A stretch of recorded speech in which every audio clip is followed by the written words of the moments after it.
So, what about the other side of this, the so-called blessing of mortality? Uh, well, the burden is much more complex, or Jonas's explanation of the burden is much more complex. It takes up more space and involves more issues. So, comparatively, his idea of the blessing of mortality is fairly simple, if not, less profound. He reminds us on page 38, towards the bottom of the first column, that up to this point we have been dealing with mortality as the possibility of death, lurking in all life at all times and countered continually by acts of self-preservation. Ultimate certainty of death, that's the other side of mortality, and where he's going to find supposedly the blessing. Ultimate certainty of death, intrinsic limitation of individual lifespans, is a different matter.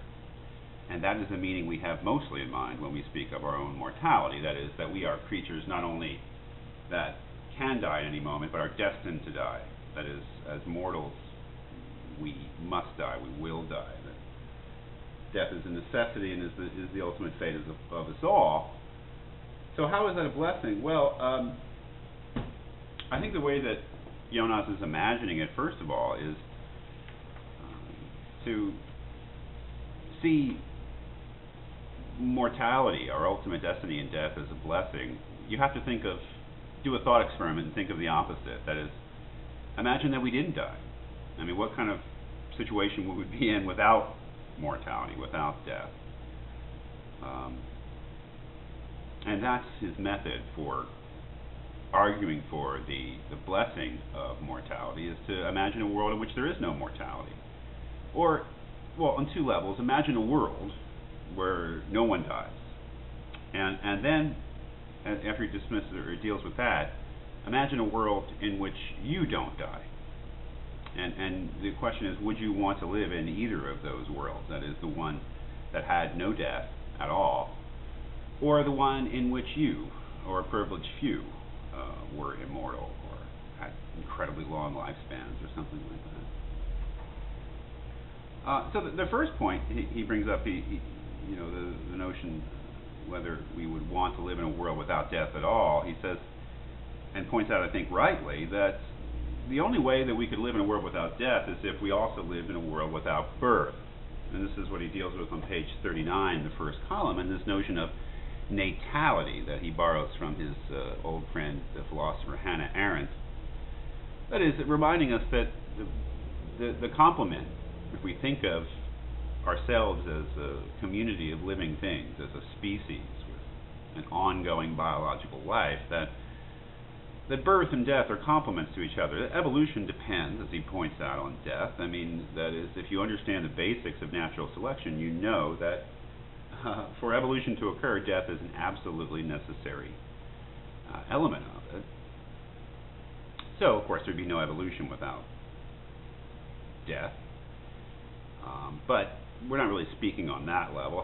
He's more interested in the civilizational or cultural level. What would happen to culture without death? Well, of course, if there's no death, there's going to be no birth, because, of course, without death, there's going to be no room for at a certain point, new human beings. And his point there is just, God, just think of how awful that would be if there were no more new human beings. Doesn't civilization rest on the constant constant turnover of human beings?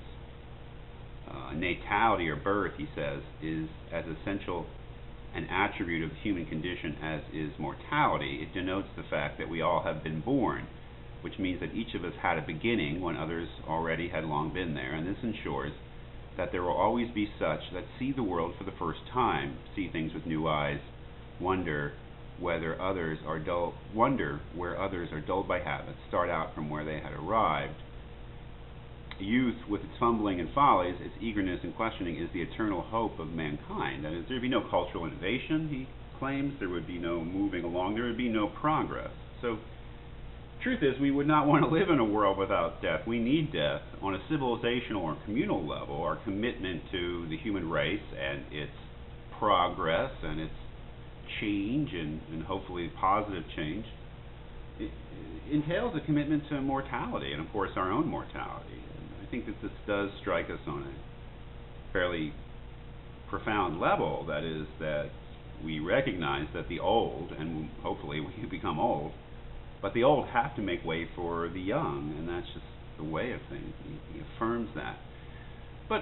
And then he has some interesting things to say at the very end about, well, okay, but say that you had the opportunity as a privileged person to be immortal. Not that we would want it for everyone, because we can see that that's just not going to work. But you, or a privileged few, if you had the choice to live forever or to live an incredibly long time, centuries and centuries, would you choose it? Would you want it? And that's a different question, isn't it? Excuse me. That's a different question.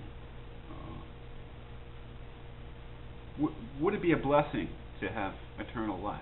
I mean, in this world, not in some spiritual level, in the afterlife, but eternal biological human life. And his point is that just personally, in terms of your individual happiness or individual fate, it'd be a disaster. Now he refers to a passage apparently from Gulliver's Travels about where Gulliver goes to a place where they have these people called the Struldbrugs, or immortals, people who live an incredibly long time. The problem is they age for an incredibly long time, so they're so senile and decrepit after centuries of life that they're just like begging for death, right? But he says, well, what if we could overcome that and we didn't decline physically? We could manipulate our genetics or our biology so that we lived for centuries and centuries and centuries, if not forever, and also we preserved our physical and mental health for all that time. Would we choose it? Surprisingly, and here you question him, you ask yourself, he says we wouldn't want that. Why? Well, it has to do with our finitude, or what he calls our finiteness. That is that a human being is finite in the amount of experience that they can assimilate, and so that their biography, and their knowledge of their biography, their knowledge of their lives is finite, and to push beyond a certain boundary is to push beyond the limits of what we can actually assimilate. So what would be the result of living for an incredibly long time, centuries and centuries? He says at the bottom of the first column, page 40, the simple truth of our finiteness is that we could, by whatever means, go on interminably only at the price of either losing the past, and therewith our real identity, or living only in the past, and therefore without a real present. That is, that we would, our ability to assimilate our past would come to some kind of limit, so that either we would have so much of a past that we could no longer assimilate new experiences, so not really be in the present, or we have to forget so much of our past to be in the present that we would lose our identity, because our personal identity, following usual philosophical assumptions, is founded on our memories of who we were, what we did, what happened to us, and that would all break down because of our finitude. So finally, what does he say at the very end? An older person lives a good life, no doubt, can live a good life, but we become progressively alienated from the present. We can no longer relate to what's going on in the present. So he says, why would we want to be a walking anachronism, as he says?